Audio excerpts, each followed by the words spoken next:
आपण पाहत आहात कराड टुडे न्यूज।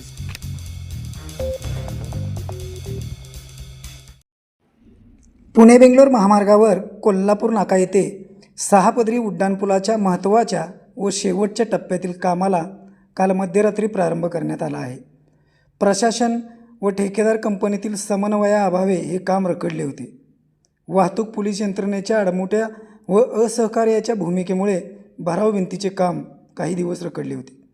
रविवारी रात्री राधे इन्फ्रास्ट्रक्चर या ठेकेदार कंपनीकडून उड्डाणपुलाच्या भरावाच्या संरक्षक भिंतीचे काम सुरू करण्यात आले आहे। यासाठी कोल्हापूर सातारा लेनवर 12.5 मीटर अंतरावर खोदकाम सुरू करून त्या ठिकाणी भिंतीसाठी पाया व भिंत उभारली जाणार आहे। दरम्यान याच भिंतीच्या पुढे कोयना पुलापर्यंत भरावाचे काम गतीने सुरू करण्यात आले असून यासाठी SP ग्रुपने मोठी यंत्रणा कामाला लावत वेगाने काम सुरू ठेवले आहे। याच गतीने हे काम केल्यास पावसाळ्यापूर्वी भरावाचे काम पूर्णत्वास जाणार आहे।